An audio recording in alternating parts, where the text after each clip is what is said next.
Hello, everyone, and welcome to the Tips and Bricks podcast, where we love to discuss all things Lego and, of course, share some of our community's best tips about those bricks that we all love and collect and can't get enough of. My name's Clay. My pronouns are he, him. I'm one of the hosts today, and today I'm actually joined by one of our other hosts, Alex. How are you doing on this cold morning? Hi Clay, I'm doing really well, thank you. Getting in the Christmas spirit. Like you said, it's cold here in the UK, but excited for Christmas time. Not sure when we're going to release this, maybe after Christmas, but yeah, feeling merry and festive for the season ahead. Nice. We actually, my husband and I built the poinsettia set this morning. So we're also like right in that spirit too. Even though, like you said, this is probably going to be heard by people, like in January or February. So a nice Probably. little holiday cheer in the past for them. And actually, this week we are joined by a very special guest who y'all listening have already gotten familiar with from Lego Masters and also that recent Celebrity Holiday Bricktacular, where you got to see Corey and some of his incredible builds as well. If you go to Lego conventions, I'm sure you've seen him there too. And our guest today is the incredible Corey. Welcome. Hello, hello, everyone. How are you guys? We are doing good. How about you? You been building today? I'm building every day. Every day I am building. So Nice. I'm always building something. So yeah. Awesome. I know I mentioned Lego Masters, which is probably how a lot of people, of course, know you. But But anything else you want to share to get a sense of kind of like where you are in the world of Lego or what you might be doing or up to these days? well, these days I have been traveling. I've been traveling around the great US of A, teaching, doing all types of workshops. Back in October, I went to Hawaii to do a very fun build to that love set that's coming out. Hmm. We did something like that as a mosaic. So it was I love Aloha. And we brought it to a community, me and my friend of mine from way back from a past life. He lives in Hawaii, so he helped me set it up. And we did a 2 day, mosaic building fun time event for these kids who have never built with Lego before. And they were able to build something and see it all come to fruition and everything like that. So I'm enjoying being able to do stuff like that out of my state in Jersey and just travel around and just bring some more Lego joy to people. So I'm happy I can do that. That's awesome. Yeah. Amazing. Well, since this is your first time on the podcast, Corey, we have a question that we ask all of our guests that come on. The Lego hobby, it can mean so many things to so many different people, from showing your build at conventions to building sets. So, when you think about your own experience with Lego, what would you say is your favorite part of the Lego hobby? Oh man, Tough question. it is a tough question. I would say this. I know we're doing audio, but I guess you guys will be able to see this. So I was in Oklahoma a couple years back to do a summer camp, and one of the kids they made this for me, and it says Lego. Well, it has an S, but Lego are Legos are my life. And it wasn't like I asked for it. Is she gave it to me because she said I had such an incredible week. I never thought I can take Lego pieces and build what I was able to build. I'm so used to building sets and I'm never building outside of the instructions. And the fact I was able to encourage that creativity in that young girl, and she gave me this as a token. And I keep this by me all the time just to remind me that Lego is my life. So I think that's the greatest impact, and that's the greatest thing that I love about this hobby is that I was given the opportunity to be on Lego Masters back in 2019, 2020 when it aired. And since that minute, I felt it was my responsibility to bring that Lego joy and creativity to everyone that I come across. I'm just so thrilled and I'm so humbled and blessed that I'm able to actually do that and just travel around and be able to do that. So that's the greatest thing I get to do. That's awesome. And yeah, I mean, you often, I see a lot of the work that you do, not only at conventions, but like the traveling you do and working with children. And I love seeing that, like, of course, we know, like, yeah, kids play with Legos, duh. Yeah. Like, that's what a lot of people, for us AFOLs are like, wait, isn't that a kid's toy? But I like that you also help them see, like, the creativity and the artistic talent that they already have inside to, like, they have Lego at home, but to go beyond the confines of a box and instructions and like really inspire them. So I love the work that you're out there doing and just, helping people unlock their potential and creativity. Thank you. Thank you so much. It speaks back to like my younger years. I always tell people that my first introduction to Lego, I was at a preschool and there was a bin of Lego in the corner of the preschool that no one played with. And I was the only kid that sat there and played with it because everyone had the Hot Wheels, the GI Mm, Joes, the hmm Barbies, and everybody was so much into that. But for me, it was just going over and just building stuff out of Lego and just building the characters that they were playing with out of Lego. And that just sparked my interest from that young age to even when I got older and I was getting sets. Even then I didn't like to build the sets. I just thought the set was just one way I could use these pieces and I could build it. And once I'm done with it, then what? I tear it down and I'll say, okay, I want to build something totally different with these pieces. And I would always try to restrict myself to the pieces in the box to see if I could recreate something that is identifiable. And I was doing that since I was a kid. So Wow. that's always been my thing. That's so cool. It's a good building tip too for people who are like a little uncomfortable trying to get their hands wet in mocks.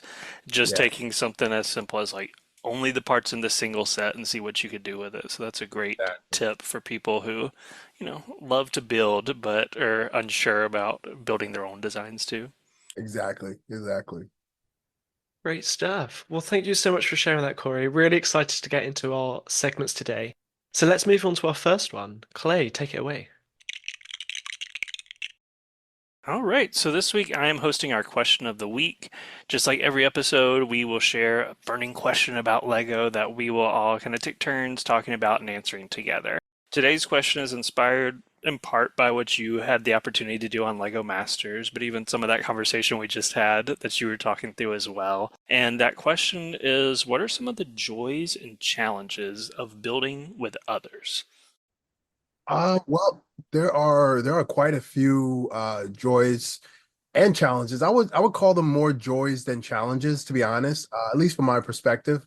So outside of Lego Masters, I was on another show called Buddy versus Christmas, which aired the same year as the first season of Lego Masters. Basically, they reached out to me to see if I had a team of Lego builders that can do this challenge and be on this TV show. And I reached out to the Lego Masters that was local in my area. It was myself, my brother, Mel, Jermaine, and Manny, and we all went on. We got on the show, and we had to build one singular item. It was a big robot that we all chose to build.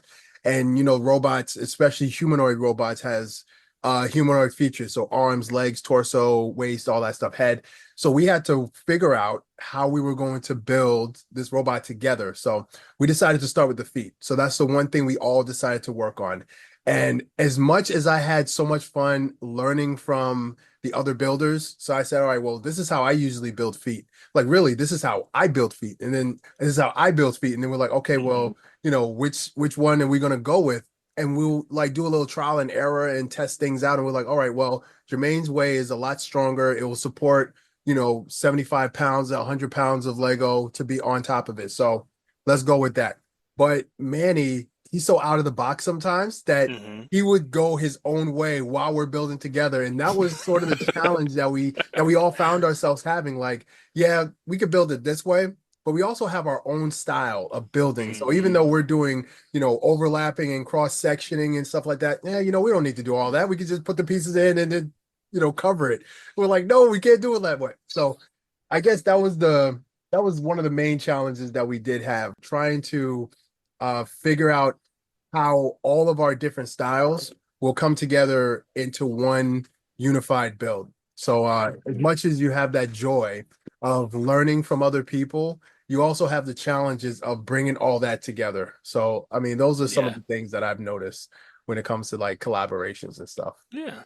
That's fun to have that experience too, especially with that many people Yeah, on one build. I'm sure that could have been pretty challenging at times. we were wringing each other's necks by like hour six. We were like ready to. We were like, all right, listen, Corey, Travis, you're gonna work on this. Mel, Jermaine, you're working on the torso. Manny, you work on this. All right, go. And we had to just separate it to three different sections and check in every hour. Like, okay, how far are we? Hmm Okay, good. So that ended up working better for us. Nice. I know, Alex, it's not definitely the same thing where you have like an extended time limit and are working toward a mock with other people. But at Scareback, you did some type of speed building as well? Yes, yeah, I did. And that was only with one other person. And I definitely think the more people you have, the more challenging it can become. But I guess the more creative it can be as well, more ideas in the mix. But yeah, so at Scareback, they run a variety of different kind of challenges, competitions, and one of those was speed mock building. So there was like a massive tub of just loose Lego in the middle, and went with a few other Tips and Bricks team members, but they paired you up with someone you didn't know beforehand. And then you were given 20 minutes. The brief was to build like a kind of polybag size set. So I was paired with someone, I believe from Germany, who was really lovely and who was a really great builder. He'd built some like Star Wars ships, at kind of minifigure scale that he was displaying. So I knew I was paired with someone really good. So we decided to build like our own kind of just spaceship, and we ended up putting like a frog kind of steering it, manning it. And I did like the wings, which were kind of like a bit more angled. They used a lot of snot and clips, and he did more the body and the engine. So we like very early on decided to split up what we were doing so we could work independently, but then kind of come together, make sure we had that cohesive vision. And we only had 20 minutes to do that. I usually take so much more time when I'm building, so that was a real challenge. But it was also fun to have those limits put on us. So yeah, I would highly recommend that to anyone to try it out, with some friends or with your local lug maybe. A speed building challenge with a lug or just a community of friends sounds like a really fun idea to do, especially with how you describe it, like with a limited selection of bricks. So then it's not, something super overwhelming. Literally, the first like 5 or maybe even 10 minutes was us just pouring out the bucket and then just searching through trying to find specific parts to use, which was really fun. Well, with both of y'all, it sounds like some of the joys come from learning from other people in a way too, whether it's their aesthetic or even their techniques. Is that something y'all would say, like when you build with another person, it really helps you grow as a builder as well? Oh yeah, I would say even being on Lego Masters the first season, it was literally like that. I had a certain level of understanding of building, but then being around other builders, like watching Tyler Kleitz, watching Aaron Newman, watching Boone Langston, like watching all those heavy hitters in the community and how they build and how they plan out what they're going to build, and then actually watch them building it. My brother was in awe. Like he couldn't even focus on what we had to do. And I caught myself like kind of staring as well, like, oh, wow, that's how you did. Oh, I get it now. And then go back and then like testing it out for myself and try to make it my own.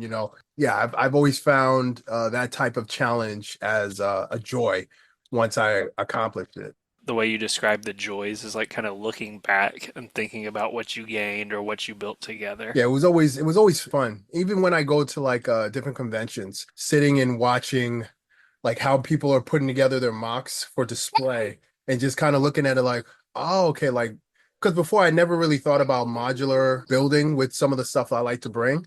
I just would build the model and just wrap it up and pray that it makes it safe.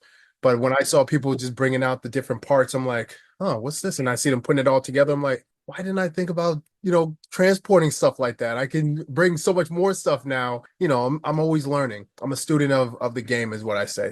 That's actually a really good tip too, to arrive at a convention, earlier than a public day and get a walk around and Yeah. see like how people are unpacking, whether they have hand trucks that they're carting stuff in on, whether they use packing material and stuff. I'm like, yeah, walk around and look at the completed models, but seeing like them in progress or how they're putting it together would be so informative as well. I know that when it comes to like actually building a set out of the box, I almost exclusively build sets with my husband, which I really enjoy because we can kind of talk about it. It's kind of fun like sitting there on every single page like, "Oh, that's an interesting technique. Oh, look how they do this." So, I enjoy building sets with someone else. Do y'all ever build like actual out of the box with other people, or is that something that's usually like just you and the set that you tackle? I actually do that a lot. So, of course, we know the Tuxedo Cat, right? Oh yeah. Yeah. So, I work with a few businesses. So, Chime is one of those businesses where I actually run their kind of their community exercise. So, they get a lot of the executives and some of the people from different parts. They come on a Zoom call. We'll choose a set beforehand, and then we'll build that set together. Basically, I'm just going through opening the bag. Some people they've never built with Lego before on their team. So I'm just going through, this is a brick separator and this is how you use it. We go through the different bags, like, all right, this is bag one, don't open bag three because you need to get to bag one and two before just simple stuff. Just being able to build. And as I'm building and I'm talking to them, I'm looking at different techniques and I'm like, oh wow, I can't believe Lego is using this technique in one of their sets. Like this is a technique like I never really seen them used. And then people ask me those questions like, hey, I got three pieces left from bag one. Did I make a mistake? I'm like, no, those are extra pieces. And then I explain why. And they're like, oh my gosh, I never knew that. And now that makes so much sense. And I feel a certain type of like excitement when someone is opening a set for the first time as an adult and they're building and they're asking those questions. Like it's never annoying to me because it's like, wow, there are people who have never built with Lego. And when they do that, they're like, oh my gosh, I gotta get the entire botanical line. I gotta, I'm a Star Wars fan. I gotta go and get some Star Wars sets. Like I built this set here. Now I could go and tackle some other sets. And it's so cool to see how people who've never built with Lego react to like building an actual set together as a community. It's really cool. Yeah, I've heard of workplaces who've done those type of activities. So that's really cool to also have someone kind of like with the insider knowledge who can help Yeah. answer some of those questions as you go along too. Yeah, it's super fun. They always get a kick when I tell them like, oh, if you have a piece that's missing, you can call up Lego and they're pretty good at getting those. They do that. I'm like, yeah, they do that. They're like, oh my gosh. Like their minds are blown. And Corey, I remember seeing an article you did with BrickNerd where you brought, and I can see it on your shelf just there, the Black Panther bust, where you brought that to, Yes. was it a local community center? And just reading that article, I found it just so inspiring. I wonder, could you give our listeners a quick overview and then what was your biggest takeaway from that kind of collaborative build? Absolutely, absolutely. So the Black Panther bus, basically that kind of came about when me and Mel we had a conversation online. Kind of spread very quickly to different places and went viral. Outside of that, we were a little disappointed in how Lego promoted the actual bus because we thought that it had a lot of potential, but we thought that the price point was just too out of reach for the community that it's trying to reach. And we thought that it was a great design and everything. It could have been scaled down so that way it would have been more obtainable. But long story short, Brick Nerd reached out and said, "Hey, how would you feel about bringing this to one of your communities and having the kids from your community do it?" So I went to my local church and I pretty much posed the idea like, "Hey, I'm getting this set. I would love to have all the kids from the church come in and build it with me. If you don't mind, I want to take some pictures and I want to put it out there so that way other communities will get other ideas. And, this could be something, it could spark a new conversation to have with Lego. They were all for it. The kids had a great time. A lot of those kids, they built with Lego because me and them we've had classes together. I've taught them certain things, and at the time I was their youth leader, so I was always teaching them different things in the world. As they were building the set and as they're putting it together, they're just like, man, I wish I can have this set at home. And like, but my dad, my mom would never spend $600, $700 on a set. For me, I couldn't ask them to do something like that, and I said this is exactly why we're doing this. Because one, it gives you an opportunity to actually see the set in person and actually build it. And two, hopefully it sparks a conversation where, Lego will have a better idea of how to market and how to, create sets that will be in people's price range and stuff like that. One of the takeaways that I had from that experience is that I was able to one bring something to a community that when I was their age, I didn't have that opportunity. Like people didn't come over and bring certain types of activities to us because where I'm from is either you're going to be an actor, you're going to be a basketball player or a football player, or you're going to be on the streets. That's pretty much what we knew. Like, okay, if we didn't do this and this is going to be the alternative. So being able to kind of show them that they can not only build something that's very, very iconic, but also they could become whatever they want to become. So it was just a way to encourage them and to keep pushing forward. Because if I'm looking like you and I'm in the Lego world, anything is possible. Yeah, that was the major takeaway. Just giving kids the opportunity to do something that they would have never been able to do, or it would have been harder for them to do. Given the financial status.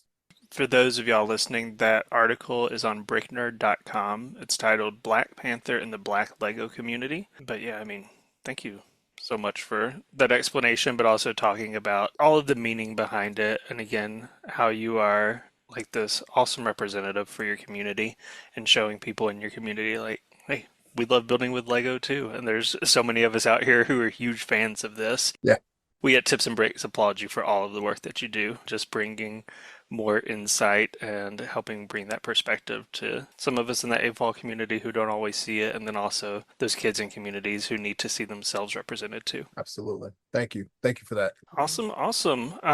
Anything else? I feel like we've focused a lot on the joys. Is there anything we want to say about challenges? I could touch on on a challenge or two. Some of the challenges that we do face as builders collaborating is you have some builders who have been building for a long time. You have other builders who haven't been building for a long time. There's a seniority complex that some people have. And it's kind of like what I say goes because I've been through it, I've done it. But a fresh set of eyes, a fresh hands on the Lego will give you a different perspective as well. I've seen this challenge happen in my students. So I teach K through 5 primarily, and I do after school programs. And sometimes I'll get kids who are in the 5th grade, and then I'll have kids who are kindergarten, and they're in the same class. So the kids who are in 5th grade who have been building for 5 years, they have a better understanding of how to design something that I'm giving them. If I'm saying, guys, today we're building a pullback car. All right. So we have to build a chassis, put the motor on it, put the wheels on it, pull back and go. The older kids are able to catch on and get it. Younger kids, not so much. And sometimes when I group them up, I can hear the frustration on the older kids because the younger kids, they just want to build. And a lot of times we forget that as adults, that Lego is just building. We're having fun building. Yes, we want it to look like whatever it is we want it to look like, but essentially it's the building that we're having fun with.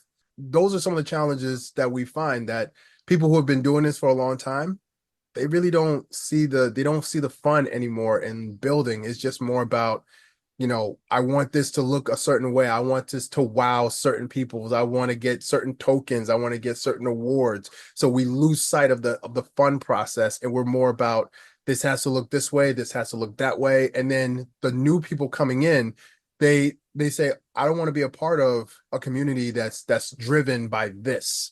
If you're driven by this, then where is the fun for it for me, who's just getting into the hobby? And it kind of pushes people away from the hobby. And I've seen that in kids and I've seen that in adults. So that's a challenge that we all have to work towards to make it more fun. Yeah. Collaboration more than competition. This Yes. is a kind of a good way Mm. to think of it, especially in terms of like AFOLs and the convention aspect, where we want to collaborate and see so many different things and things that like I would never know how to build, but that's kind of the fun and joy of it is not everyone doing it the exact same way or doing the way that I would do it, Right. but kind of putting their own individual stamp on it. Exactly. Like I always tell kids, like we'll have one project, one singular project. We're going to build a tower. Sometimes when I do assemblies, I do the tallest tower challenge is what I call it. And we'll have a class of 5th graders, class of 4th graders. We'll split them up into like 4 or 5 groups, give them a whole bulk of Lego. I show them little designs like this is the different bricks you can build. When you put it together, it looks like a building. And then when we come back to them in 30 minutes, we have 5 different types of buildings. They're all different. Like some of them are structurally sound because you have some experienced builders on the team, and others just like holding on by a thread because you have younger builders. And in both situations, the kids are having so much fun because not only are they trying to get the tallest tower, they want to see how much taller they can get it. And then they're like, oh my gosh, this one doesn't even look as strong as ours, but look how tall they're going. They'll start rooting for that one and just like, all right, yeah, we love ours, but we're going to root for this one because we just want to see whether it's going to fall or not. It's so interesting to have like new builders in a field with seasoned builders because, we all working together at the end of the day. And you want to try and encourage everyone to participate, right? Yeah. Not just have really high requirements. And I think that is sometimes, you see these amazing collaborations between builders, and I have seen some that say you do need to be like a seasoned or experienced builder because we want to like have this to a high level, which I can see from one perspective, but it does also cut some people off from getting involved. But some of those do also say, you could build just like a vehicle or, a landscape bit to get involved, which can be good. One thing we've actually tried doing at Tips and Bricks is trying to change the language slightly. So We don't call our kind of building challenges competitions anymore. We used to. We call them challenges. And we also set more like limits. So I think we've done a few which have been like only a 20 by 20 stud area. And the final thing we do is we try and always choose a random winner. So we're not always picking like a first, second, third. We generally do that because we want to reward, kind of the best in quotation marks builds, but we always try and pick just someone at random so that anyone has the chance to kind of get a prize. So that's something I would encourage. If you run your own Lego groups, just think about that and how you can maybe encourage that participation by offering those kind of random prizes as well. I feel like an obvious challenge for a lot of people is just logistics. Like you might not have people in your geographic area to build with, or you might not have a lot of bricks to build with. I would say consider virtual builds. Like you can use Studio and share Studio designs back and forth. If you don't have people like right around you who you feel comfortable building with, I would encourage anyone listening, look into the online community, see if there's Lego user groups, even virtual ones. Maybe start virtually and collaborate in that way before you necessarily are going to be side by side building with someone. All right. Well, thank you all so much for sharing your answers to this episode's question of the week. For those of y'all listening, we always love to hear your answers as well. So our question of the week was, what are the joys and challenges of building with others? Share what you thought about this with us on social media or even in our Tips and Bricks Patreon Discord. And we look forward to hearing about the times that you've collaborated with others on builds. Brilliant. Right, let's roll on then to our first game and second segment of the episode. Really excited about this one. It's going to be a set draft. So many of you will be familiar with parts drafts, where builders split up a few copies of a set and each claim parts one at a time. We want to share that fun today, and we're going to take a theme, and one by one, we're going to build a team of our favorite sets from that theme. But if someone takes a set, it's theirs alone and no one else can pick that. So at the end, we'll discuss who's got the best team, and of course, we want to hear what you, our listeners at home, think as well. So today we're going to look at the past year of releases from the LEGO Ideas theme. LEGO Ideas theme is a very diverse theme. All you have to, people can submit their ideas and it has to reach up to 10,000 votes and then it might be made into an official LEGO set. It's a real big favourite for us on the blog, as I said, for that variety, and they also generally feature kind of more adult techniques as well. So yeah, it's going to be a tough draft for us. Yes, definitely. Very tough indeed. So Clay, Corey, how are we feeling about the ideas theme? Is it one of your favorites? Oh, yeah. I love it. I mean, I don't own every ideas, obviously. There's a ton of them now, but there are so many that I'm always impressed by. And every time I've built one too, I'm like, oh, such a cool way to do this. I always get a kick out of like seeing if I could find out whoever designed the idea and see if how close it was, how Lego, if they changed it up or if they kept it like really, really close to it. Like how did Lego just destroy your original idea? But he was like, no, they were pretty one to one, pretty close, pretty accurate to what his original design was. And they were able to kind of change a few things because they had the power to. And it kind of made his set easier for people to build. So I always get a kick out of seeing stuff like that and just seeing where that idea came from to originate from, and how Lego just kind of worked with them or just said, hey, this is not going to work, but we're going to still do this. I'm always intrigued by that. Yeah, agreed. We always enjoy comparing that when we do reviews of idea sets. We always have a slide like showing the original compared to the new, and it's just sometimes the A4 community or some people in the A4 community prefer the old one, right? Because everyone has different preferences, so it's going to happen. But anyways, so let's move on to, we're going to talk through which sets we've picked. So we've got 10, which were all released in 2024, and one from the end of 2023 to round it out. So we'll have the sets in release order. And Clay, I know you've written down the number and who it's by. Just for quickness, should we just not say the number? Should we just say the set and who it's by? Yeah, I would definitely say leave in who it's by, but yeah, I agree. We could leave off the set number because they're also just basically in order anyway. So the first set is the one from 2023, and that's the Orient Express Train by Let's Go Lego Brick on Instagram. The next one was Polaroid One Step SX70 camera by Mini Brick Minifigs. We've got The Family Tree by Bulldozer Bricks. And number 4 is the Red London Telephone Box by Bricked 1980. Next one is Dungeons and Dragons, The Dragon's Tale by Bolt Dot Builds. Our next one is one we've actually already mentioned today, which is The Tuxedo Cat by @the_yellow_brick_. Very nice. And our next one is Jaws by @DivingFacesLego. Next one was Disney's Tim Burton's The Nightmare Before Christmas by TV Rules My Life. Great name. We also have The Magic of Disney by 2A2A.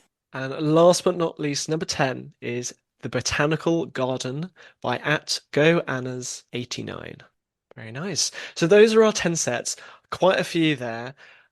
We'll probably put them in our description so our listeners can go kind of view them. We've got them on our screens here so we can decide. So how this is going to work is we're each going to pick our top 3, but we're going to use a kind of snake draft where we pick in order. So how it's going to work is Corey's going to begin and pick his top set. Then we'll go over to Clay and he'll pick his top set. Then it will go to me. And then because I got to pick kind of last out of the 3 of us, it will then go back to me to pick my second top set. And we'll kind of snake down that way so it's fair for everyone. So, Corey, as our very special guest, you have the honor of going first. I'm really hopeful you don't pick my favorite here, but of course you have the freedom. So, what is your top pick of these 10 amazing sets? Out of these 10 amazing sets, I am a 1-to-1 scale builder. I like to build things that look 1-to-1, that looks like you have to look at it from a distance, and if you're thinking it's real and you get closer to it, it looks like a Lego, then that set has done its job. Is it? Oh, can I guess which one it is? Yes. Yeah. Is it the Tuxedo Cat? It is not. Oh, okay. As much as I love how that is, the Polaroid one-step camera. Nice. I thought that might be your pick based on some of the things that you build too. Yes. I just side note. I put a Lego Ideas camera, a Sony DSLR camera on Lego Ideas last year, and I made it past I think it was the 100 mark, the 500 mark, and then I was getting close to the 1,000, and then I kind of spun out after like 700, 800. But I was just like, oh man, like what do I need to do to get to that next level? And then they came out with the Polaroid camera. I was like, oh, I see why they didn't, because they already had one camera in the chamber. I was like, okay, that makes sense. That's more of an iconic camera as well. So I said, all right, that I'm not too mad about that. But yeah, that's my favorites. That's my top set out of these. It's a really cool looking set. Like I have not built it myself, but I love some of the print on it. The photos are actual prints, correct? Yeah, Yeah. yeah, yeah. So it's a really cool looking set and something that I feel too with a lot of ideas are ones that kind of draw audiences who might not be Lego fans into the hobby. So I think that's really cool. I know like I feel like I know what you're gonna pick, Alex, and I'm very tempted by it, but I am gonna go with the Dungeons and Dragons set, which I mean, I don't know. How can you not love it? It's a castle, there's a dragon, absolutely incredible minifigs. I was like a huge fan of the Dungeons and Dragons CMF series, and I feel like I have so many extra copies of a bunch of them, and I've built like little scenes to put them in. So having that castle would be just like a dream come true for me. So this is one that was probably, yeah, I think this is going to be my number 1 pick, no matter what. Good choice. And I know what you maybe thought was going to be my top choice, but this was going to be my top choice because I thought it would be the most popular. Like, it's been very popular within our team at Tips and Bricks, and the review did really well. It's clear our audience loved it, and the AFOL community loved it. So I thought it'd be snapped up quickly. So yeah, it's just such a super set. And you haven't got it yet, Clay, but is it one you plan to purchase before it retires? We'll see. We'll see. I don't know, at that price point, I feel like if I'm going to drop that much money on Lego, I would be more likely to just go ahead and up it a little bit and get Rivendell instead. But I mean, it's a dream set, but if you give me like 5 or 6 years before it retires, then maybe. If it retires in a year or two, not going to happen. Who knows? Who knows? I agree though. There are so many sets where I'm like, I admire it from a distance. I know I'm never going to get my hands on it, but it's just an awesome set. D&D definitely is one for me. Okay, awesome. So you guys have picked your top two. Yeah, I think okay, I'm gonna have to go for the botanical garden then. Is this the one you thought would be my top, Clay? Yeah. I mean, it's a beautiful set. It is beautiful. So yeah, for our listeners, this I actually reviewed this for the blog. I was really lucky to receive this. The only drawback definitely is its price. It is expensive, and you can easily kind of, well, I say easily, you could take some of the Friends Botanical Gardens and mock your own one. So yeah, I gave it 22 out of 25. But has so many new parts. It's got lots of great minifigures. Like it just has so much presence, I think, on a shelf. And yeah, personally, for me, it reminds me of Kew Gardens, which is a really amazing botanical gardens here in the UK. Like just that white Victorian architecture. So yeah, it holds a very special place in my heart. I think I've sent it to my parents, and they're going to just display it in their house. So when my parents want to display a Lego set, you know it's a good Lego set. Good choice. You get another one now, though. So where are you going next? Oh, lucky me, lucky me. Oh, interesting, interesting. But I feel bad doing this because I feel like you two might pick it next, but I have to. I have to pick the Tuxedo Cat. You guys, you had your opportunity and you missed it. So I know Rob on the team would is going to applaud me for this because he loves cats. He loves this set. Yeah, just Tuxedo Cat. Great, great set. I really want them to produce m more in that scale. Like I feel like some dogs, some other animals. Yeah, I just think it's absolute no-brainer for an amazing set. I'm surprised in a way it's taken them so long to produce it, but I feel like they've only recently really started to get into those sculptures in so many themes, like look at Disney, Fortnite, so many different themes, right? So yeah, love this set, want to see more that's similar. And even thinking about what you were saying, Corey, with the original design versus the produced one, I feel like this is one that had like very significant changes. Yes. But I mean, it seems to be a very popular set. I think it looks awesome as well. So the changes that they made, I guess, worked well for the production version of it. Yeah, and they always tell like the folks that I always ask, like, well, how did you feel when Lego did that? Well, they said, well, my original design would have made the price point impossible. Like it just wouldn't have been obtainable for some people. And they have to think marketable, you have to market it right, you have to have it at, the right scale, the right price point for manufacturing. It's like there's so much that goes into it. So I always try to like I went to school for business as well. So I kind of understand a little bit of that nature when it comes to how much I want to get 1,000 units out. How much is it going to cost us? If we go with this design, it's going to cost us this much. If we go with this design, it'll cost us a lot less. So it makes sense at the end of the day from a business perspective. And I do like too how the cat's head can move too, which I don't think was a feature of the original design, if I'm not mistaken. The more important part, though, is Clay, you can swap that head out for other heads. And I'm seeing people who've done that. The funniest one has to be Barad-dûr when you put just like this menacing eye on top of this cat's body, and then you put the cat's head on top of Barad-dûr, like, oh, perfect swap. I've seen people put Yoda's head on the cat's body. I've seen that a lot. That's a good one too. Like the size is almost exactly perfect for it as well. Yeah. Amazing. So yeah, now we're back to Clay. You can go for your second pick. What's it going to be? I'm I'm really torn between two of these, but I guess I'll go with nostalgia. And I'm gonna say Jaws is gonna be my second pick. Oh, did I take it from you, Corey? Dang. I'm glad I picked it before you then. I don't know. This set is just so awesome looking. First of all, the shark, incredibly sculpted. Like looks amazing. And then I also love the dynamic display options. So you can like have it coming out of the water at the boat. You can display the full shark itself. I don't know. I'm also a sucker for water scenes. Like I love trans blue tiles and bricks. So any scene with water, I'm already drawn to. So yeah, I love the Jaws set, and the price point is also pretty reasonable. I feel like for like a lot of idea sets tend to be pretty big, so I appreciate that they kept this one like relatively small without it being like a $400 investment. Yeah, exactly.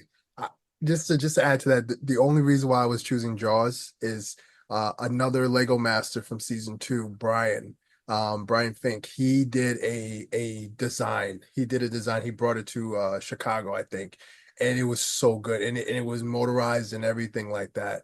I just loved it. And then when the set came out, I reached out to him. I'm like, hey, Lego saw what you did in Chicago. They stole your idea. He's like, oh, that's perfect. I'm so happy, because like we like to joke around with stuff like that. But yeah, when I saw that, I was like, oh man, that was like total homage to like what he built. And yeah, I'm a big fan of Jaws. So yeah, he stole it from me. Oh well, you get two in a row now at least. So That reminds me of two things from Scareback actually, which I'll go quickly. It's one, there was a massive Jaws build there that probably would have been if it's a Lego set like $400, but they just built out like waves into the ship, and the ship was a lot more complex with the angles, and the shark, of course, was huge. Awesome stuff. And then the second thing was you joke about Lego going around and taking notes. I literally saw some Lego designers at Scareback going around with like a notepad, which, they're allowed to get inspiration. I think the one that made me laugh the most was they had like, how they've made the pirate in like a big fig form. They were like these spacemen, and those would just make such a good set. And I'm pretty sure I saw them taking notes by that. So you heard it here first, guys. That's going to be the next big fig spaceman. So yes, Corey, it's your turn to pick your third. Yes. So I would say I would go with Magic of Disney, the Magic of Disney set. And the reason why, I don't know if you guys can, if you got keen ears in my background, is Mickey Mouse Clubhouse. That plays 24/7 in my house for the last 3 years. My son, that's the only show he will sit down and watch. That's the only show he likes. He doesn't like anything Paw Patrol, and he doesn't like any of that stuff. He loves Disney, as far as Mickey Mouse. And when I saw this set, it reminded me of the clubhouse. I was thinking about building a mock for him for that. And when that set came out, I was just like, this is perfect. Like as he gets older, I'm probably gonna get it and save it for when he's ready for it. But I just love the fact that there's iconic movies that I grew up watching as a kid, as a Disney kid.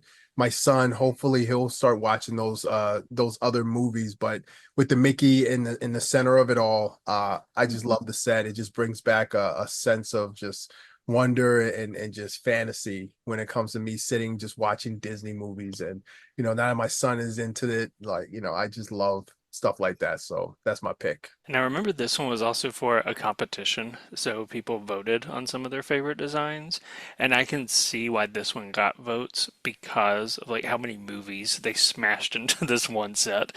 So instead of it like only being Fantasia, like there's Pinocchio, Lilo and Stitch, like they just crammed a lot of things that people love into this one set, which makes sense why your son would also be a big fan of it. Those Mickey eyes, I personally find them very, very haunting and creepy. So you don't want to give him nightmares. No, my son, he's like he's so fearless. He might not even. He just look at it like, oh wow, this is. I like this. I want these eyes and put it somewhere else. But if you look at it slightly the wrong way, like it might just be sh sitting on his shelf, and then just one night he'll wake up. Like the moonlight will catch it, and the Mickey eyes will, yeah, stare him down, and you'll never hear the end of it, Corey. Just a warning. That could be the new elf on the shelf for me. So I'm gonna take this one only because I'm all about nostalgia. That's like a lot of my builds are driven by nostalgia and like stuff from my past. And I remember when I went to London for the first time, there was certain sites that I had to go to and take pictures. I had to go to Big Ben, take a picture. I had to get fish and chips, had to take a picture. I had to go to a telephone box. So that red London telephone box. I have to pick that one because that one I needed a picture next to it. I don't think there was a phone in it, but I just wanted to step in and just take that picture because like I love like pop art and I love things that are just like synonymous and like the red telephone box. That is so synonymous when it comes to London. And I just love stuff like that growing up and learning art in school as well. Like that was my thing. So yeah, I gotta get that one. See, I do appreciate how it's iconic, and I just don't know whether it's because I'm from the UK, I now live in London. Like, I wouldn't buy this and put it on my shelf. Like, and I'm not saying it's not because it's like an everyday thing for me. It's just like there's other. I think I'm very precious about what's on my shelf, right? So I don't know, for me, I have a lot of the places to be. I mean, okay, I have a lot of the places I travel to. So I have like a Tokyo skyline and an orchid and just other things. So I can see if you were visiting London, like you said, you've got that story. So yeah, maybe just me as a London local now. I'm like, Nah. A little bit of that too is like if you see something all the time, like every day, like for me, like I can see New York. So like my cousins who've never been here, like they'll get so excited. Oh, let's go to New York. I'm like, it's New York. Like it's okay. Yeah, the Statue of Liberty, great. Like I've seen it so many times, so I maybe that could be it too. That is the equivalent Statue of Liberty versus. That's true too. The red telephone box. Now I'm really curious. I wonder what the sales are like of this set. Like if they barely sell any in the UK and like most sales are outside of it or not. That would be so interesting to know. Yes. So, the Nightmare Before Christmas set is actually really cool, but I have to confess, I am not someone who's like a Nightmare Before Christmas person. So, however, I do like spooky stuff. So, I could totally see this like being in my Halloween display. The family tree is, I actually really like the parts in it. And I think like I probably wouldn't display it as a tree alone, but having it as like a tree that featured in another build. And then the Orient Express. I gotta go Orient Express here. I only have one train, an old Hogwarts one from probably like 6 or 7 years ago, and the color scheme is beautiful. I mean, everybody needs a train in their Lego city, right? So, yeah, I'm actually surprised that the Orient Express held on this long. So I'm feeling very lucky to get this one as my last pick. I will gladly take it. I'm very sorry, Family Tree. It's not going to be you. Yeah, we'll go for the Nightmare Before Christmas. I just think this is a really fun set. I'm glad they made it. I know some people were a bit let down by like not featuring an Oogie Boogie, but I still think it hit a lot of the criteria. I think it looks like a really great build. Evan is working on a review, and I'm really intrigued to see his review for whether I'm going to pick it up or not. For me, the family tree though is just a bit of a failed execution. I think the color palette is a little bit all over there, and then you can't really fit pictures on it easily. Like unless you've got a really small printer, like the pictures just are going to oversize it. So yeah, unfortunately, that is the one that nobody picked. What are your thoughts on that set, Corey? Yeah, I was along the same line. Like when I looked at the family tree, I'm thinking, I'm thinking a tree, like a giant like tree, like an oak tree or something like that. Like the set that Chris and Robert did from Lego Master Season 4. That one, you're actually able to get print out pictures and actually put those pictures and you kind of document your travels. I thought that was a better execution of the idea of being able to show your family. This tree, I mean, it wasn't really speaking to me as far as like family tree. It just seems like a tree I could put in a Lego city in a garden somewhere, and it'll get lost in the shuffle. So I think you could have done a little better. Yeah, and I feel like the way that they could have done the photos is the tree just needs to be wider. And I'm sure there's something, just with the integrity of the build and having to actually hold up to Lego standards. But if the branches were longer, maybe you could fit photos better or something, but it's just a little too compact. Okay, super. So we have all of our teams. So listen out so that we're going to just go through our kind of final pickings. Well, actually, let's read off our own. So Corey, do you want to read off your own? It's in the Zoom chat if you need it. Absolutely. So my picks was the Polaroid camera, the Polaroid One Step SX70 camera, the Magic of Disney. It's my second choice, and my third choice was the red London telephone box. And then I had the Dungeons and Dragons, Red Dragon's Tail, Jaws, and the Orient Express. And my picks were the Botanical Garden, Tuxedo Cat, and the Nightmare Before Christmas. It's a pretty good selection. I mean, you can't really go wrong with ideas, but I am just looking at that D&D one in yours, Clay. I'm like, oh, damn it, I really wanted that one. Well, we'll all be dreaming of that, I suppose. None of us have plans to purchase it immediately. Definitely. Super. So yeah, let us know what your picks would have been if you've been listening at home.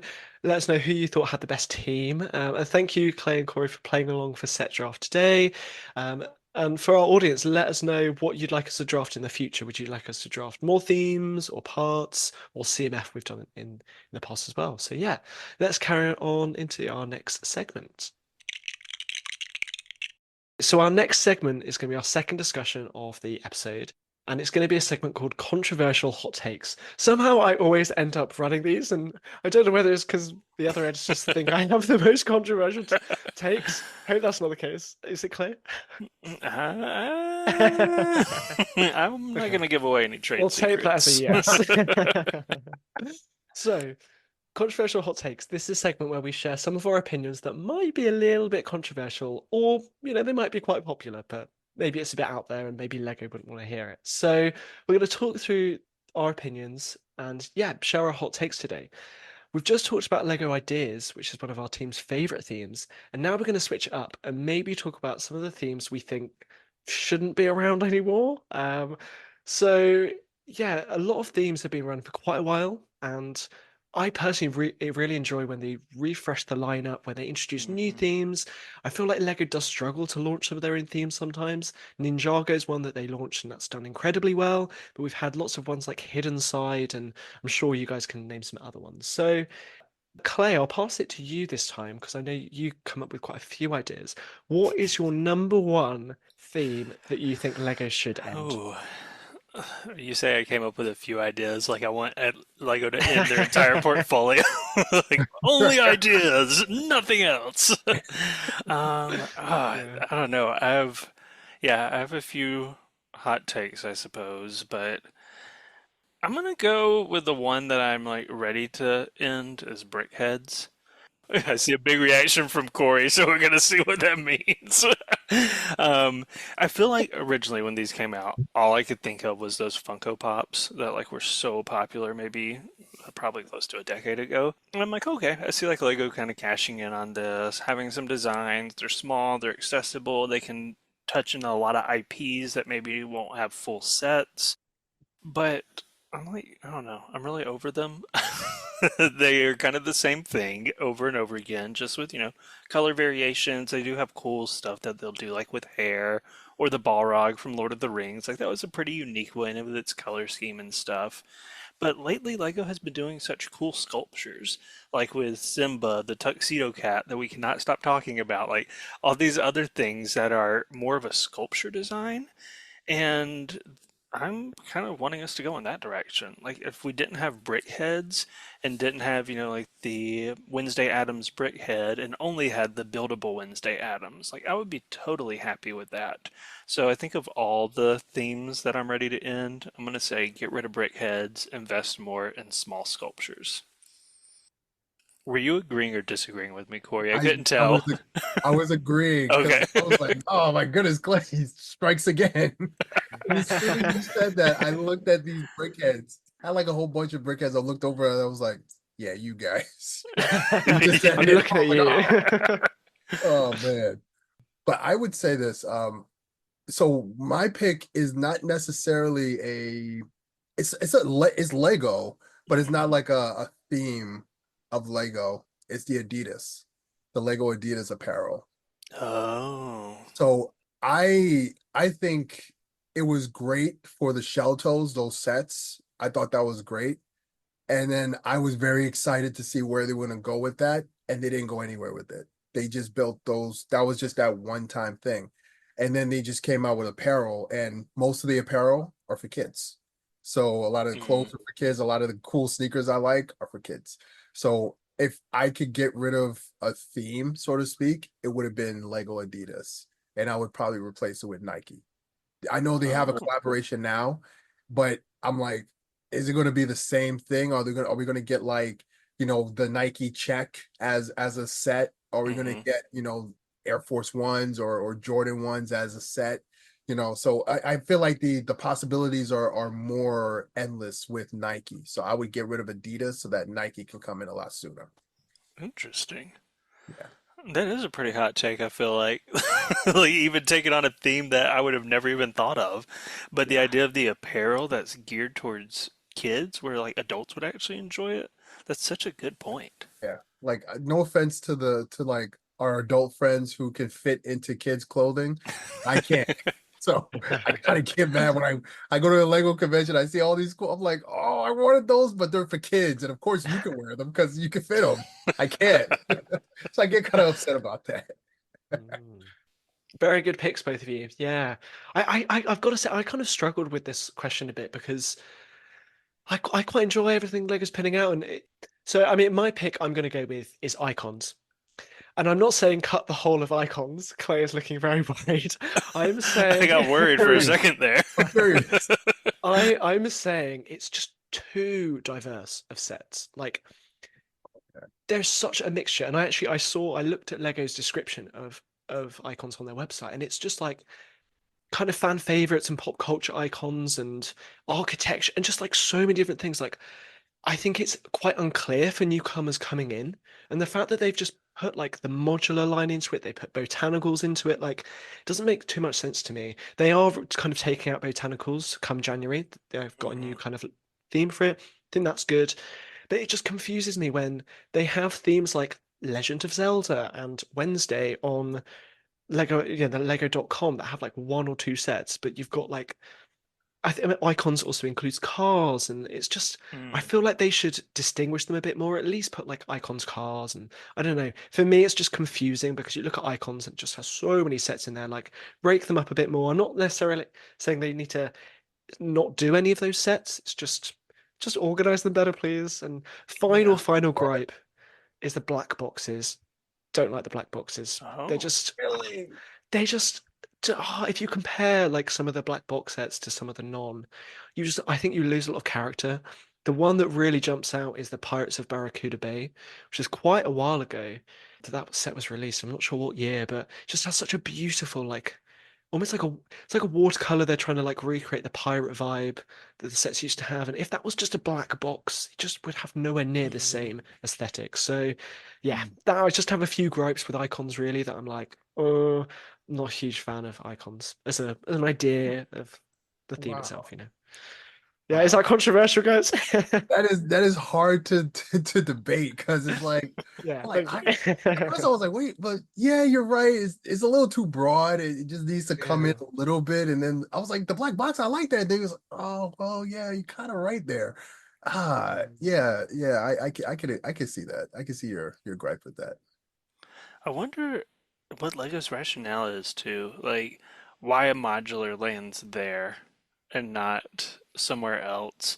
Or even like Legend of Zelda is its own theme, but I feel like Nintendo should be its own theme. Like that would then have, Yeah. the But also as well, you've got Lord of the Rings, and that is yeah. under icons. And we've had multiple Lord of the Rings sets, and maybe we're gonna have multiple Zelda. Who knows? But Oh, yeah, that I could be well, we might do promising. because it's literally like a theme on Lego.com, and it's got one Zelda, and I'm like, what?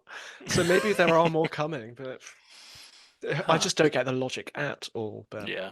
hey, Is it that they can't like specify that they're video games? Like, because Hmm. we have Sonic as well, Donkey Kong. So we have all those other. maybe, I'm Yeah. not yeah, really maybe they sure can't group those because of the different IPs. that too. Yeah. Hmm. Yeah, and maybe it's a similar thing for cars as well, you know, like the branding for cars might restrict them from, I don't know, Uh, grouping them together, but but yeah, who it knows? is weird. Like if you were only to shop from the icons, it's like, what? Like where is the commonality or the common thread between a lot of those? Brilliant. Any final thoughts and things you've not mentioned so far? I know that in a past episode, Alex, you and Evan and Holly had talked about Harry Potter, and like maybe we haven't gotten a Lego castle theme because Harry Potter is like kind of filling that space of magic and fantasy. So, I mean, I'm not gonna say I want Harry Potter to end because I don't want to get trolled online, but I will go out and say it. I want Harry Potter to end. okay, see, this is why you host this segment, Alex. That is a very personal opinion. And I do appreciate lots of people love Harry Potter and its place in their childhood.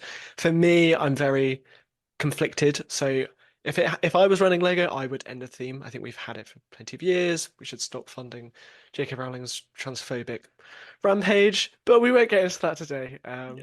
But Yeah. yeah, but I also agree with you. I think it takes up the castle space, and I would love to see more castle. It's clearly doing well. I Mhm. don't know why we're getting just drips and drabs of castle with the medieval town square and the line knights. Like, I just want a theme that is castle and fantasy, pure. Yeah. Like, it would do so well, I think, with both adults and kids, I think. I agree with that because castles was a big thing growing up for me. Like seeing the different, like not a lot of variations, but to like like Lego castles was always really fun. And then Knights came out, and that was also really fun. That line came out, and then Harry Potter just kind of took over that space. And I agree, like Harry Potter's been around, I think, since the early 2000s or maybe Yeah. 99 or something. So it's been around for a long time. And I'm like, how many, Hogwarts can we have? Like Honestly, though.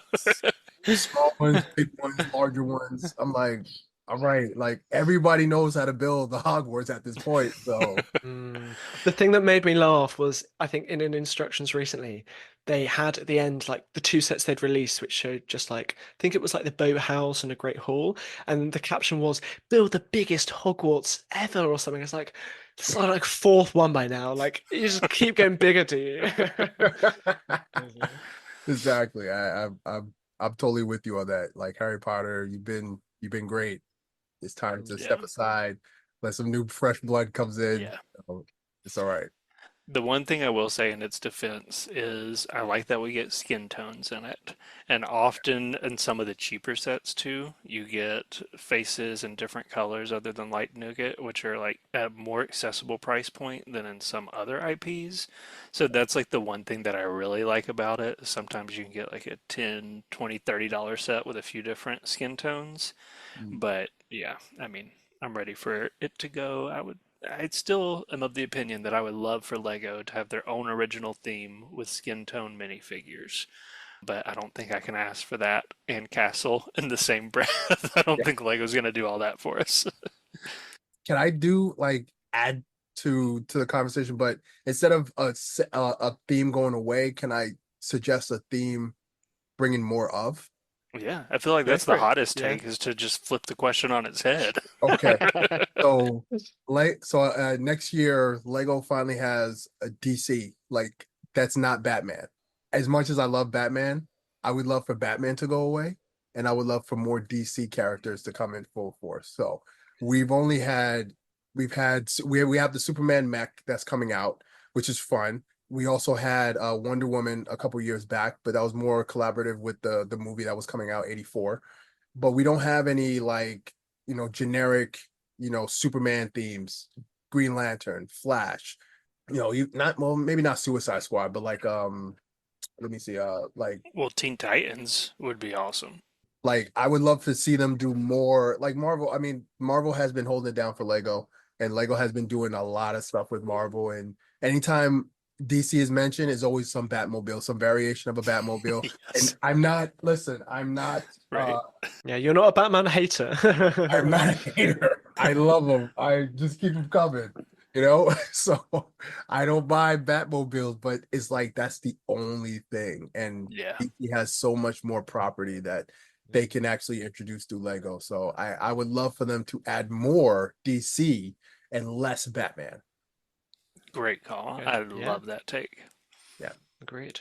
Awesome stuff. Well, some very controversial takes from everyone there, which is exactly what this segment is all about. So we hope our listeners at home enjoyed. So that will bring us to the end of this segment. Let us know if you have any of your own hot takes on this topic about what themes should come to an end. Share them with us on the comments of the Instagram post announcing this episode, or you can join the conversation with us on our Patreon Discord. Without further ado, we're going to move on to our final segment of the episode. And today we are debuting a brand new game where two people, Alex and Corey today, are our guinea pigs, are going to compete to show off your Lego knowledge. So this is called Lego Chicken. And what I'm going to do is I'm going to give y'all a category. I'll start with one of you at a time and say, hey, here's this category. How many things that fit into this can you name in 30 seconds? You're going to give me a number, and then the next person will either challenge you to do it or they're going to up it and say, I can do more. And then we'll keep on going to see how high y'all think y'all can go until someone eventually challenges the other one to do it in 30 seconds. And once we get going, we'll see how well you can do. And yeah, I'm excited to see how we go with this. How are y'all feeling about putting your Lego knowledge to the speed test? Oh boy. I after being on Lego Masters, I kind of, we all signed a waiver saying we're no longer going to do any Lego competition of any sort. So I may be breaking that contract right now. So hopefully Fox is not listening. I'm just kidding. I'm totally for it. Let's go. Let's go for Oh, it. very excited. I do get competitive though, Corey, so watch out. Oh, okay, that's good. All right, so as our guest, I'm going to start by giving Corey our first category. He's going to pick a number for how many he thinks he can name in 30 seconds, and then we'll pass to Alex and see whether this is going to be a challenge or we're going to keep upping the ante on and on. So, building off kind of what we just talked about, the first category is to name retired Lego themes. So, themes that are no longer in production. So, given 30 seconds on the clock, how many different themes do you think you could name, Corey? I think I can name six. Okay, 6 and 30 seconds. And this one, I feel like the challenge isn't going to be like the 30 seconds, but how many themes you can actually think of. So, Alex, what are you going to do? Are you going to challenge Corey to do 6, or are you going to say you can do more than that? I can do more than that. I can Oh, do 10. 10? Oh. Yeah. All right, Corey, you going to keep going up, or are you going to challenge? Um, Kenny Rogers said, "Know when to hold them, know when to fold them." Oh no. I know for a fact I could get to six. I cannot get to 10. Oh no, Not no, All no, right. no. I This is so stressful now. Oh gosh. Okay. All right, so Alex, again, this is Lego themes that are no longer in production. Okay. Let me know when you're Oh, my heart is ready. racing so I know, 30 fast. seconds. So you're gonna Okay. let me know when you're ready? Actually, I'll just have you say go, and then I will hit the timer from there. And go. Scooby-Doo, Hidden Side, Blacktron City, um, Monster Fighters, oh no, come on, um, Elves, oh come on, no, how many am I on? You're at five, Um, 10 seconds to go. no, no, no, no, come on, there must be more. Think Oh my before you gosh, were my mind's born. literally gone blank. Uh, I'm literally no. Time. Dang. That was See, tough. 30 what I seconds did, goes fast.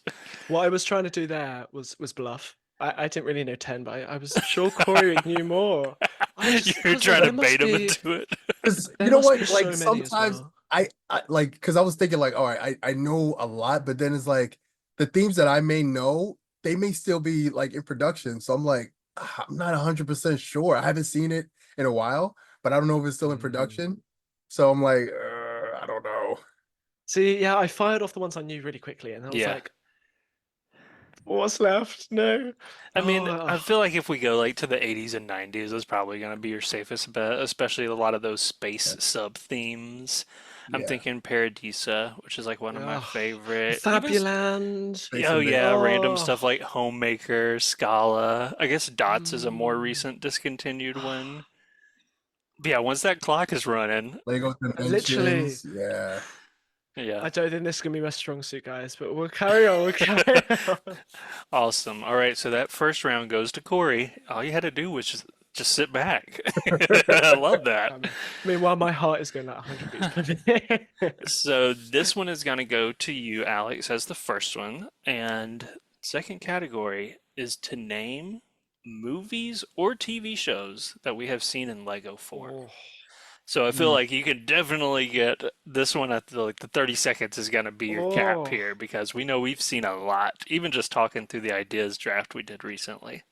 So what Oh. number are you going to start with, Alex? Oh. How many do you think you can name in 30 seconds? Mm. This is really an interesting one, like you say. It's definitely a case of how many can you fit in 30 Yeah, because seconds? there's a lot.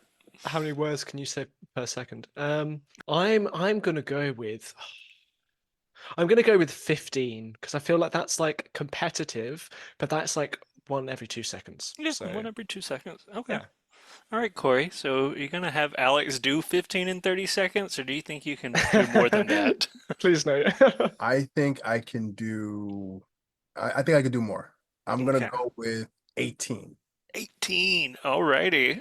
Alex, are you going higher? Or are you going to challenge Corey to this one? Oh, can I just clarify something? Yes. Because this will depend. So, you've said name movies or TV shows that we've seen in Lego form. There are 11 Star Wars movies that have all had sets. Do those count? I would say if you say each Star Wars title. So, like, if there's a Star Wars TV show that we've seen in Lego, you could say the name of that TV show. If there's a Star Wars movie, you could say the name. But if you say Star Wars, it will not count for all 9 movies and all TV shows. Okay. Okay. So we're just to clarify. So it's like I would have to say Star Wars Episode 1, Phantom Menace. You could just say the Phantom Menace. Okay.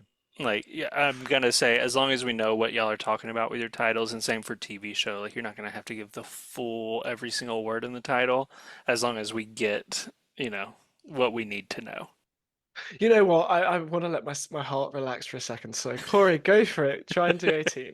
All right, so Alex has challenged you, Corey, to put your money where your mouth is and see if you can name 18 TV shows or movies that we have seen in some form in Lego.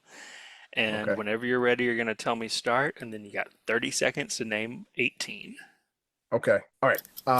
Ninjago, DC, Justice League, Lego Movie 1, Lego Movie 2, Batman movie, Piece by Piece. Let's see. The Justice League movie. In, Star Wars. Episode. I guess. Phantom Menace. Uh, Oh, time's up. Oh, that was time. We might have to go up to a minute because this is hard. I can see like y'all's gears really turning as you get there. I think I counted 9. I think you repeated Justice League. Otherwise, it would have been 10. I was going to specify. There was a TV. There was a TV. Oh, the TV series and the movie. Oh, it was series. That would count fair as 2 enough. different ones, yeah. Yeah. That's fine.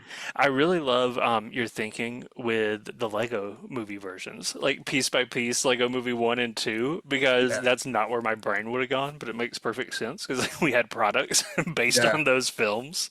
But my mind was also like Star Wars, Lord of the Rings, that kind of stuff. So I didn't like even where get you to- went. Yeah, like what I was referring to earlier was the Deadpool movie, where the Oh, part of the Deadpool movie where it was the Lego form of Peter Parker. So it was like a 30-minute clip, a 30-second clip, but I was like, does that count? Because it's technically yeah, I would say it would have counted if we really wanted it yeah, to. so I was kind of stretching it a little bit. Man, I feel like Yeah, when you get into the Marvel and DC and even Star Wars universes, like there's so many different things that they've actually pulled from. yeah, Mm. definitely. I feel like I'd completely forgotten about Marvel for some reason.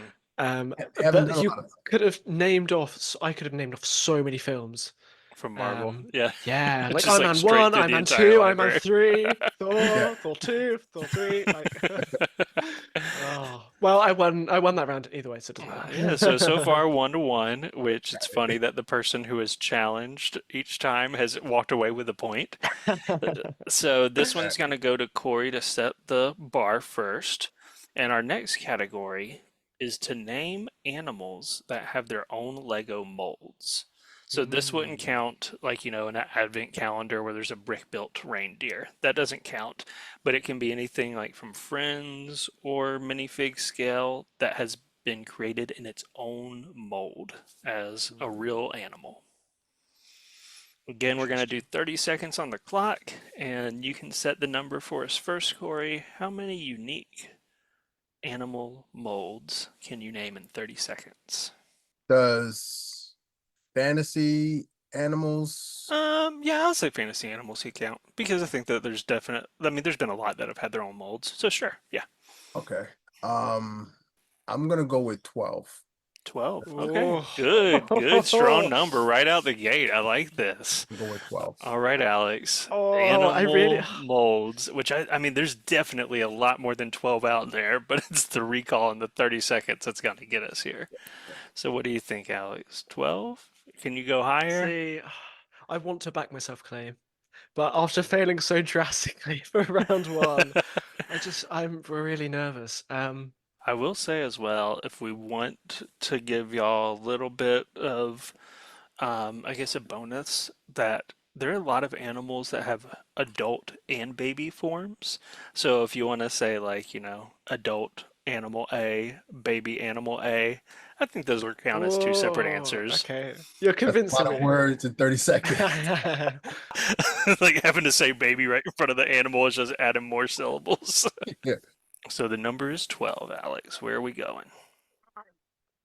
Oh, I don't know. I'm so conflicted. I think you should I try think it. Your I heart think has definitely calmed down, right? I don't know. Right, I think I'm gonna go with 13. 13, okay, just a modest bump. Just a little bit Modest more. bump. So what are you Yeah. thinking, Corey? You gonna go higher than Um, 13, or are you gonna make Alex do this and have a heart attack live on the podcast? I would not want to do that in front of Alex. No Um, promises. I'm going to challenge you to that 13. All Oh right. no. I think this is like right about the perfect number too, because I think this is where I would end up as well. So I'm really curious to see. Come on. All right, so Alex, we're gonna have 30 seconds on the clock. You have to name at least 13 animals that have been created in Lego molds. And like we said, if you want to say a regular animal plus a baby animal, it's acceptable as long as you say both. So whenever you're ready, let me know and we'll get our timer going. Okay. 3, 2, 1, go. Rubber duck, bird, sheep, lamb, cow, pig, baby pig, um, rabbit, seal, polar bear, baby polar bear, um, Fluffy the dog, hippogriff, Thestral from Harry Potter, Pygmy Puff from Harry Potter. Um, oh, there's got to be some more.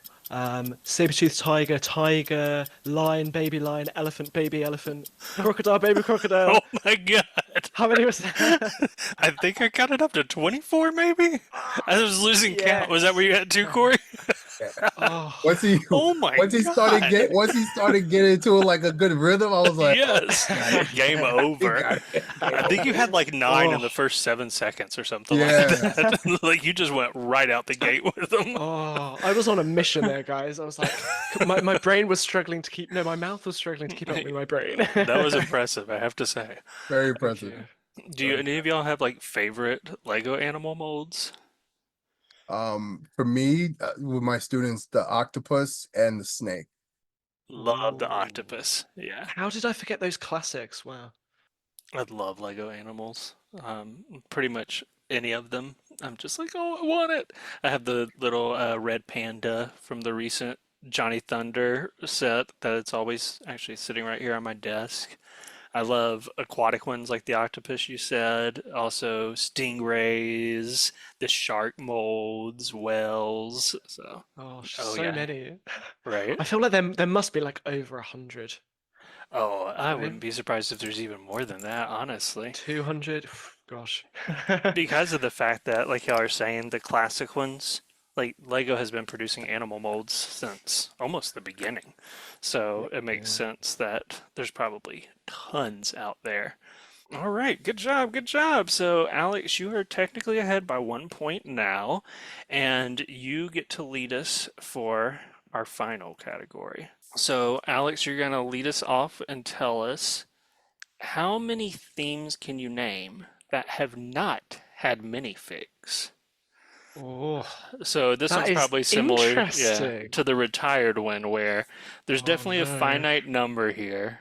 And so it's more probably about recall than necessarily speed. So the Oh number of no. themes that you can name that have not had minifigs. Oh, it's not many. I'm not gonna lie, it's not many. So you're going to start us off with a more modest number than a dozen, I guess? I think I will go with 2 to start Two. with. All Yeah. right. Very modest.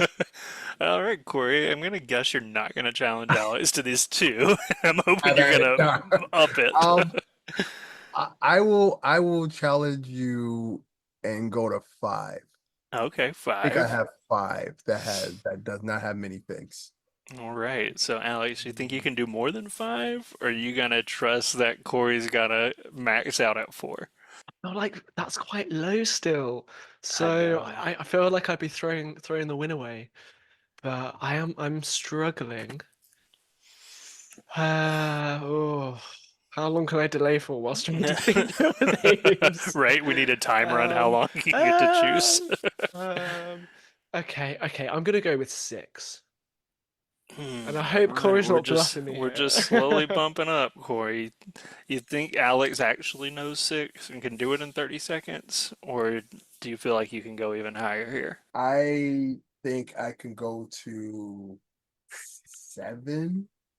All right, we Oh, got we're seven. squeezing up. That is, oh yeah. I know. I'm I really think I can interested do to hear this 7. one. Oh, I keep thinking of more. Oh,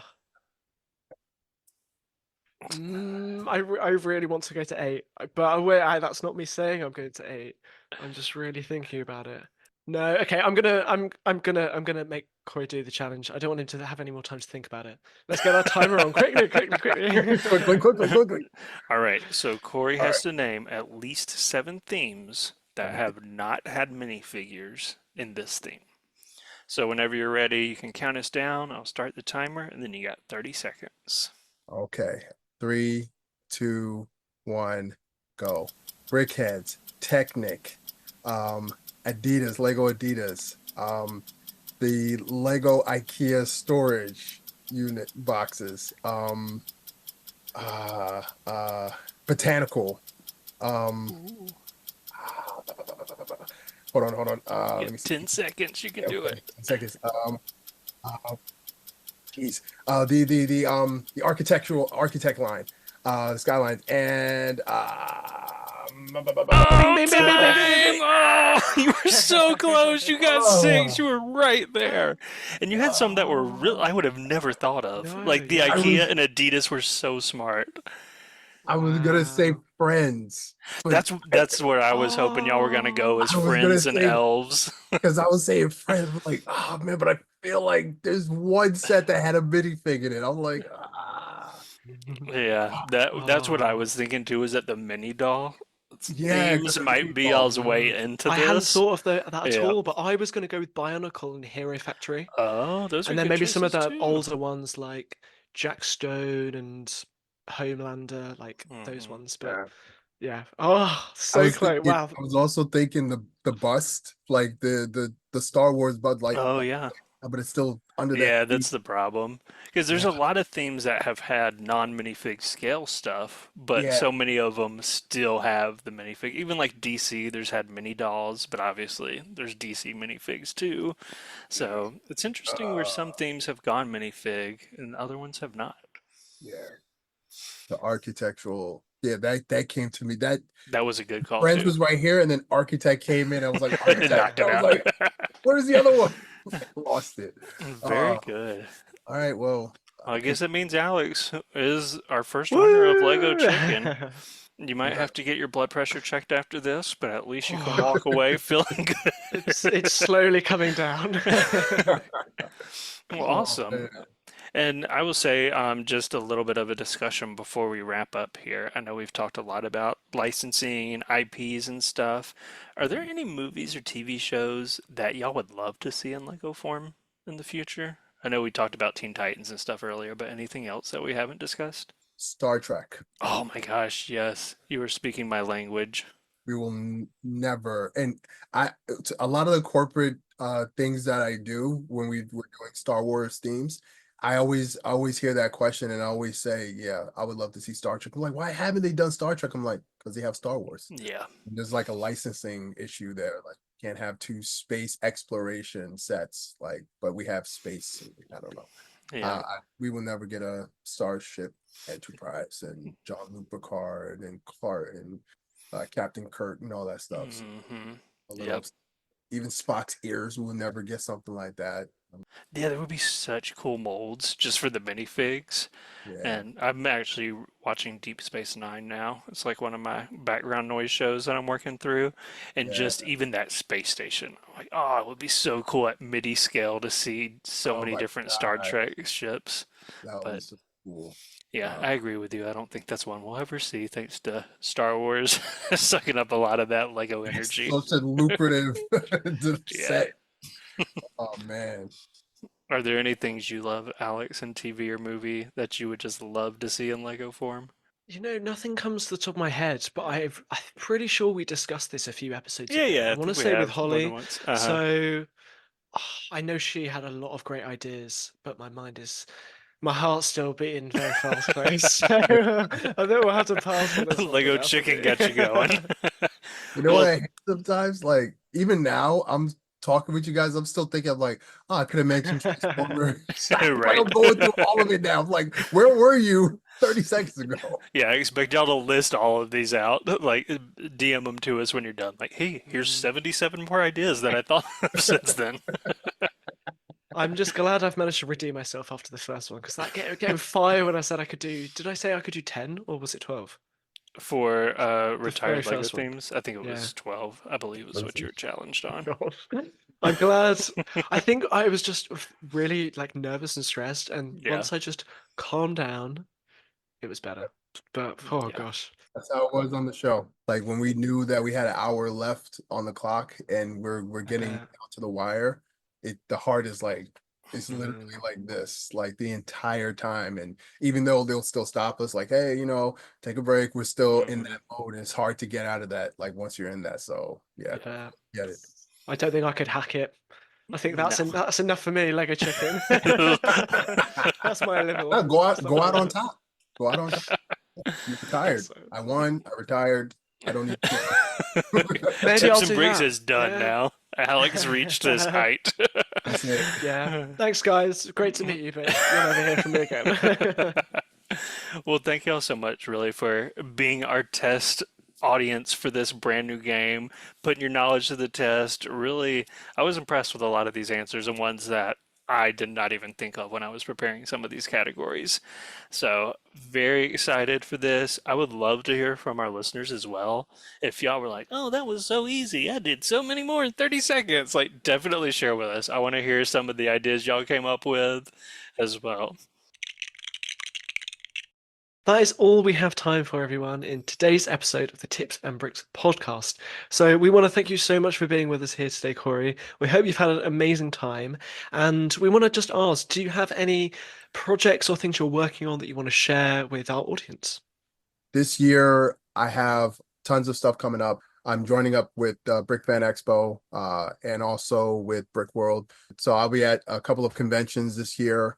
I will be the keynote speaker at a convention in Quebec in October. So I will be brushing up on my French. So I have to talk to my mom and ask her to get me back up to speed with my French. But I will be Nice. giving the keynote in October of 2025. So I'm very excited about that. And yeah, just keep a lookout on what I'm doing. I'm always doing stuff. I'm always somewhere. I'm always encouraging and building up communities with Lego or just positivity in general. So you can always check my stuff out. Sam's Brego, SAMZBREGO on all social media. You can find me there and yeah, chat. I'm here. And Corey is a great follow on Instagram, so definitely get him there. And depending on when you're listening to this, he's also trying to get a meme going of this great screenshot of him with this like expression in the midst of building. So go have fun Perfect. and make your caption for that meme as well. And I mean, y'all have seen him in the Holiday Bricktacular now. Some amazing builds, including that final storybook one, Chef's Kiss. Thank So you. thanks for being there and showing off all the work you do and all of the community work you do as well. Absolutely. Thank you for the opportunity, guys. This was really, really fun. I can't wait to do it again. Brilliant. Well, yeah, thank you again, Corey. It's been a blast chatting with you. And thanks also to my fellow host, Clay. Always great chatting with you. And a final thanks to our audience for listening. We really appreciate you tuning in. We would appreciate even more if you can spare 2 minutes to rate and review us. It just helps other people find our podcast.